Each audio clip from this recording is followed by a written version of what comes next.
Welcome, welcome. My name is Kevin Payton Turner. Hope everyone's having a beautiful Monday. It is gloomy. I saw the sun try to come out a little bit. That didn't last long. Cloudy day here in Jersey, but we still striving, man. We still moving forward. I hope everybody had a great weekend. I did. I had a really good weekend. Saw a Broadway play for the first time in New York.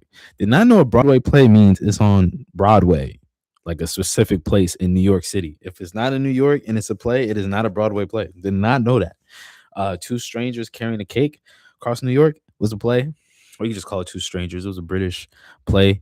Really dope time. Had a really good time. Then saw Meatpacking District. Saw a lot of dope things walking around New York City. But either way, man, forget all that. It is March Madness. First two rounds are done. Three of my four teams that I picked to be in the Final Four are still alive. Vandy lost.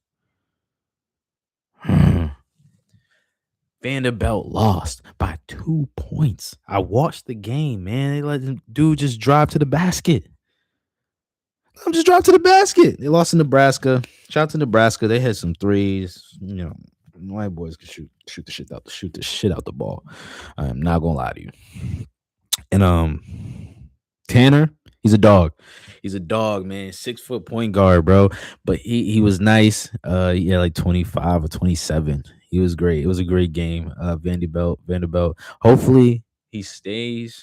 I would like to see him in college for another year, but his stock is up. He's probably going to go to the NBA draft. I saw him on some mock drafts getting picked in the first round, so good for him. Shortest guy in the mock drafts. But Tanner, he played well. Vanderbilt lost, but three of my teams are still alive. UConn, after having a tough first round, they figure it out against UCLA. They beat them 73-57. Furman gave them a good battle, but UConn pulled it out at the end despite not shooting well in the first half. And then UConn was UConn in the second round, bro. And that's what I need to see. I was a little nervous in the first round because no one really had UConn winning the championship again, but I still had them. They're my pick to win it all.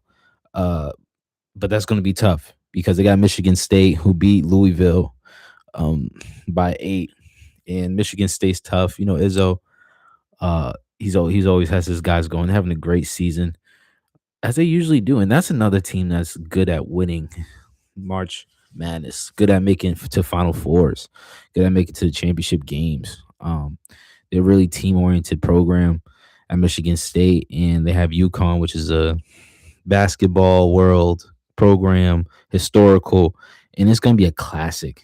That part of the bracket is so tough. It is so tough. It's so hard. I mean, like, but you still got the 1, 2, 3, and 5 seed, not the 4 seed. But no one really expected Kansas, including me. I didn't expect Kansas to be here in the Sweet 16, and they're not. They lost to St. John's, but they lost to St. John's by a layup to the basket again. Why you let him drive to the basket? Now, as a person who played basketball, I understand it's not that easy. You know what I mean? That's such a tough spot to play defense because you don't want to give up a step back three. You also don't want to foul because now you're going to send them to the line. You don't want to send them to the line with about 1 second, 2 seconds left on the shot on the clock, and now you're up 1 or 2 points, and now you have to put a full court, half court shot up because you put them on the foul line, so you don't want to foul. But they just let them drive to the basket and then got the layup at the buzzer. But Kansas wasn't going to win the championship this year. It just wasn't happening. So Rick Pitino, Duke, Boozer Twins, they're scheduled for the Sweet 16. That's going to be a great game. That whole section of the bracket is tough as we expected. And it's kind of the teams you expected. Duke versus St. John's, UConn versus Michigan State. Heading over to the Arizona side, and Arizona's still in it.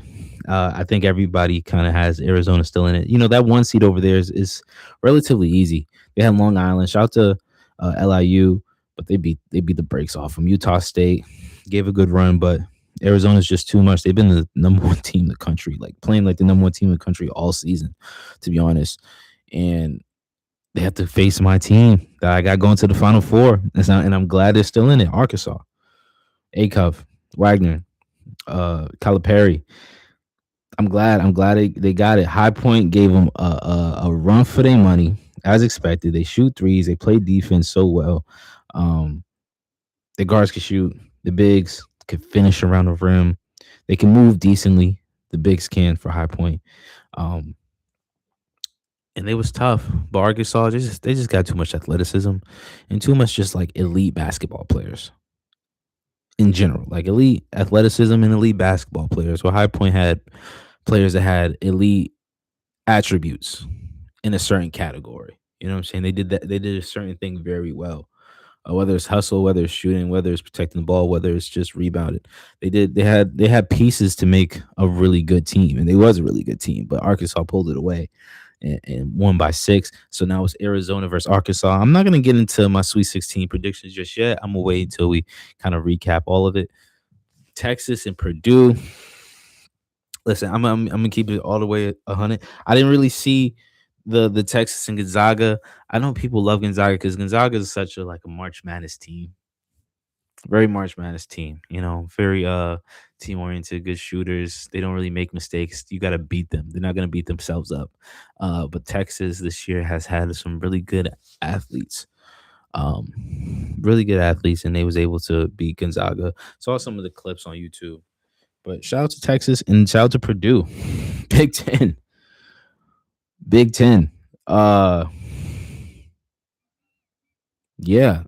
I mean, I don't know what to say. Purdue's they've been good lately. I mean, with the NIL stuff, man, it's kind of like you could just buy your team because no one really respect Purdue before all this NIL stuff. They just wasn't in the running for anything. But now, you hire a good GM and a good recruiter on your team. You could be and with money, with good donations and a good budget because there's no salary cap. You're in Purdue spot now. You're in the Sweet 16. But yeah, Texas versus Purdue, Arizona versus Arkansas. Team I Arkansas team I got going to the Final Four. Shout out to the Razorbacks, and we're gonna go down to Michigan bracket. I'm calling these the Michigan brackets, the number one seed brackets. Michigan, they just been having kind of a easier way, as most number one seeds should in the tournament. They blew out Howard, scored 101 points. And then the next round, St. Louis, although they had a great season, we're talking high major basketball, we're talking Big Ten basketball. So they beat it by 23. So now we got Alabama. Alabama, I saw them beat Hofstra, and I saw them against Texas Tech. They looked great against Texas Tech. They looked great. Anytime Texas Tech looked like they had a little bit of run in them, Alabama shut that down. They had a big three. They got a rebound, much needed rebound. They got a turnover. They did exactly what they needed to. They looked polished. And I ain't going to lie, I do now think Michigan versus Alabama is going to be a really good game. And before, I thought it was going to be a little bit of a blowout if Michigan faced Alabama. I thought Michigan would just blow them out. I got Michigan coming out of this side of the bracket, coming out the Midwest. But Alabama, they're doing really well. They beat Hofstra by 20, and then they beat Texas Tech by 25. Crazy. They're on a roll. They're dangerous. But Michigan has also just been blowing out teams. That's going to be a really good game. Really, really, really, really good game. Can't wait to see it. Next, Tennessee versus Iowa State. Not going to hold y'all. Did not see these ones. I saw Tennessee versus Virginia a little bit. That was a little bit of a close game. And then Tennessee ended up pulling it out, making some big shots at the end, big rebounds, and then playing the foul game, the foul shot game, and they figured it out. But I like Virginia, but they lost to Duke in the championship for the ACC championship. And then Iowa State, I don't know. I've seen a little bit of them. Kentucky, I know they're not the same Kentucky they was before, especially since Calipari left and some of the recruits left. But they gotta get to the drawing board, just like UNC. There's a couple of teams now with the NIL, and now it's just like they're gonna go to the coaches and they're gonna go to the team that has the highest money and a team or a coach that can get them to the league. Some still have that. You know what I'm saying? Kentucky's just not that anymore. I think they eventually will be. I don't know if they got to fire their coach. I don't know what they need to do, but Kentucky, season's over. Decent season, I suppose, but it is what it is. So you got Michigan, first seed against 4 seed Alabama. Then you got Tennessee, 6 seed versus Iowa State, second seed. Over here at the South, we got the first biggest upset in Florida getting knocked off by Iowa. Saw the last minute clips. What happened towards the end of the game? Insane, yo. I don't know what's going on at the end of these games. I get you don't want to foul. It's just Florida. Listen, man, Florida. The reigning champs go down, and I think I read somewhere UConn's the only defending champs in the last 9 years still in the tournament. It's a new day and age with the NIL. I know I'm gonna keep saying this. New day and age in NIL with college basketball, and now all these teams are like, huh? They're what in basketball? Isn't that a football team school? Well, those football schools now have a lot of money, and if it's a money game, now they're gonna be in it. Now they're gonna be in the running. So Iowa beat Florida by one. Shout out to Boogie Flynn. Shout out to Xavier Lee. Please don't hold on. Let me make sure I get this name right from Florida. Yeah, Xavier Lee. Excuse me. I don't know if it was Xavier. Xavier Lee. From Penn. Princeton. Excuse me. From Princeton, not Penn. Princeton. They're very similar up here. Jersey, PA. Both Ivy League schools. But shout out to Xavier. Shout out to Boogie. They great backcourt. Trying to redo what they did last year and getting some transfers in, and that's just crazy how the game has worked now with the landscape of basketball. Of like, yo, we won a championship. Some guys graduate. Some guys gonna leave for bigger money. Some people are gonna go to the draft, and all right, well, we got to reload. So let's get some transfers. Who some really good players from the mid majors, and they got some good players from high majors too, for sure. But it's crazy. But they went down, and Iowa won. Last, final close games. This has been a really good tournament. As opposed to last year, I think it was just like, man, the number 1 seed, number 2 seed, number 1 seed, number 2 seed, number 3 seed get in. It's like, all right, not too many upsets, kind of predictable, but not the case. Even though it hasn't been too many wild upsets, a 9 seed being a number 1 seed, it happens. It happens in March Madness. It just does. Florida's been good all season, but just more so because they got height and a good backcourt talent. But like when it comes to March Madness, man, it takes a little bit more than that. It takes like teamwork. It takes good shooting, get high at the right time, rebounding, not fouling. So Florida goes down, and we're gonna have a new champion this year for March Madness. And they'll play Nebraska. Like I said, Nebraska beat Vanderbilt. The last second bucket, bro. Oh my goodness. And I was pissed. Because Nebraska was up entire game. Vanderbilt came marching back, and then they got the lead late in the game. And then it was a 2-possession game. With a couple of minutes left. And now it's starting to feel like, okay, Vanderbilt's starting to hit threes. It's starting to figure it out. Nebraska started hitting threes too. And then they went to a zone. That I'm not going to say it messed up Vanderbilt because they still hit some threes, but also got some stops when they needed it for Nebraska. And then towards the end of the game, same thing, man. You don't want to foul, but you can't give up these easy buckets to win. But shout out to Nebraska. So you got Iowa and Nebraska in the Sweet 16. That doesn't really pop the eye, right? It doesn't really catch the eye. Like, what? Are these teams known for, like, football? I mean, Iowa, yeah, I know. They had Caitlin Clark, but, like, what? Cornhuskers? Shout out to Nebraska. Shout out to Iowa. The 9 and 4 seed. Next, Houston, Illinois. Listen, man, I just think Houston's going to run through their section all the way to the Elite Eight. Maybe to the Final Four, to be honest. Now that is how it's looking now. Without Florida, we'll see how Illinois is. They're third.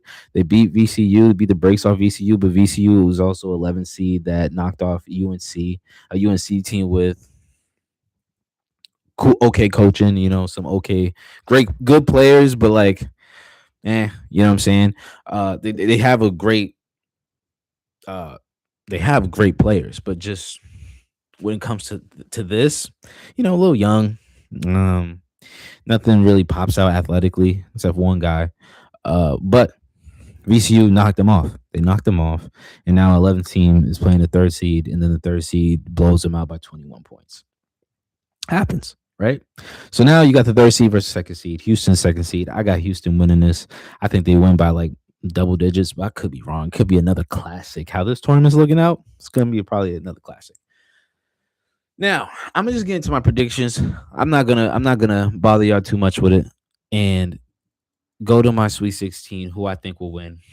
We're gonna go back to the East, the toughest section of this bracket.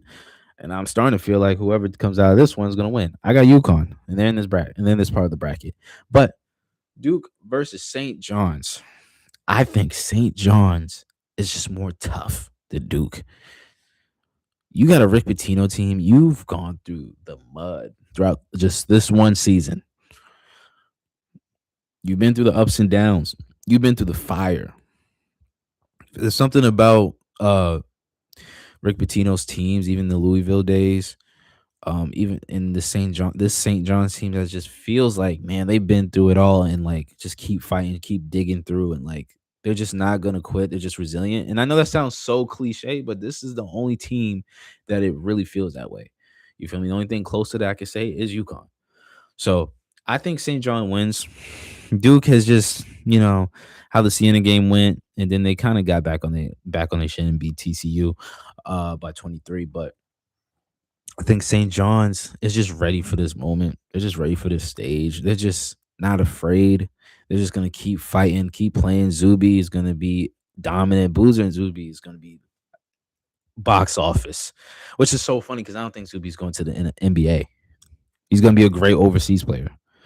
I think maybe 1 or 2 years in the league, and then he's gonna be a great overseas player somewhere in Greece, maybe the Euro League. He's gonna be awesome. And Boozer, no matter the taller Boozer son is gonna go to the NBA. Caden, no, I don't know. We'll see. But I got St. John's winning. It's gonna be a close game. I think it's gonna come down to free throws down the end, and getting stops. And I think they win by like 5 or 6, thanks to some free throws. And then we got UConn versus Michigan. Listen, I picked UConn to win. I'm gonna ride with them.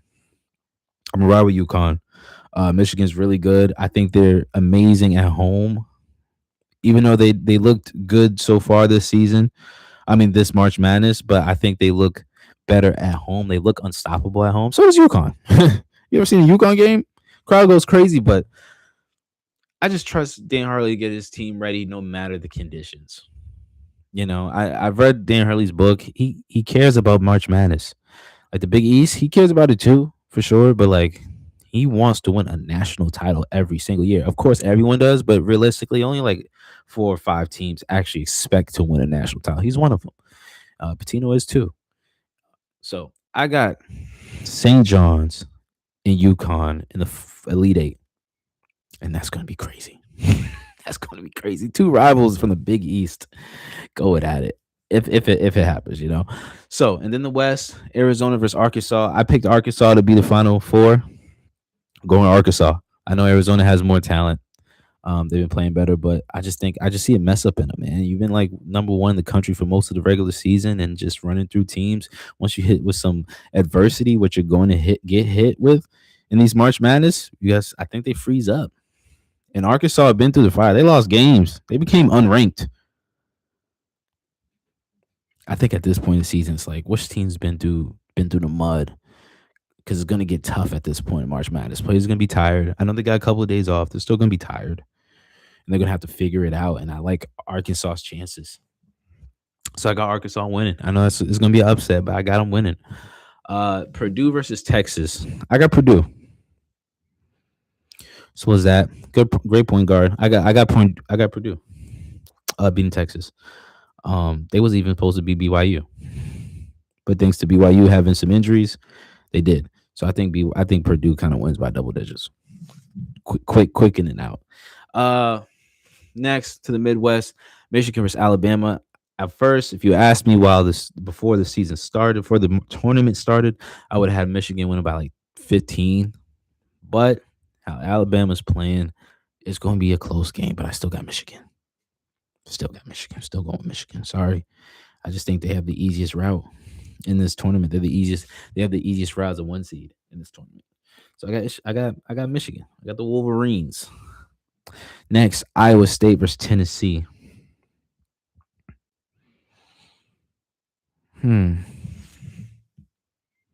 This is the only one I haven't really premeditated my pick. I'm gonna go with Tennessee. I know they're the sixth seed. Yeah, and I'm asking them to knock off Iowa State, who's been playing really well, blowing teams out. But something just tells me I like Tennessee. I think they're just dangerous, good shooters. I got Tennessee. I got Tennessee and Michigan in the Elite Eight. Go figure. And then finally, the South bracket. Iowa. Sorry, not Iowa State. They're playing Tennessee. Iowa versus Nebraska in the Sweet 16 versus the Cornhuskers. Oh my gosh, what's Cornhuskers? I'm gonna go with Nebraska. No. I didn't like how Nebraska played against Vanderbilt. I really didn't. I want to say Iowa. I got Iowa being Nebraska and going to the Elite Eight. Who would have thought? Not me. And then Houston versus Illinois. I think Houston wins. I think they kind of go through this part of the bracket. This is going to be a tough game against Illinois. Good defense, but they wasn't even supposed to. You know what I mean? Like I don't know. I got Houston. I got Houston. Something just tells me I got Houston for it. So my Elite Eight matchups is going to be St. John's versus UConn, Arkansas against Purdue, Michigan against Tennessee, Houston against Nebraska. Against Iowa, sorry. Houston against Iowa. That's my picks. Let me know what y'all think in the comments. Please subscribe to the Substack. That's all I got for y'all. I hope y'all enjoy y'all Monday, y'all Tuesday. I'm gonna be back with it. I'm on time and consistent all year. Check out the Me versus Steams. If you're in the area, if you're in the New York area in Brooklyn, please pull up Malcolm X Boulevard. I posted on my Instagram, posted on my Facebook, posted on my Twitter, posted on everything. Me versus Steams. March 28th. Doors gonna open around 6. Be there around 7 to 8. Rap battle event. A lot of great lyricists, dope art. It's gonna be a good environment, great environment, a lot of laughs, fun. Pull up. It's in Brooklyn, New York. Malcolm X Boulevard. Everything else, I appreciate y'all. We'll see what happens with March Madness. Let me know what y'all think. Please like, subscribe, comment, share, everything you can. My name is Kevin Parrington Turner, a.k.a. the Brown Bostonian, a.k.a. Sir South, and this is my signing out. That is my Sweet 16 recap and my Sweet 16 predictions. I'll see y'all again, Elite Eight, Final Four, Celtics, Red Sox, Patriots. We're going to get into all that as well. Of course, Boston. This is a Boston page. But I love March Madness. Couldn't skip March Madness. So I appreciate y'all, man. Enjoy y'all Monday. Peace.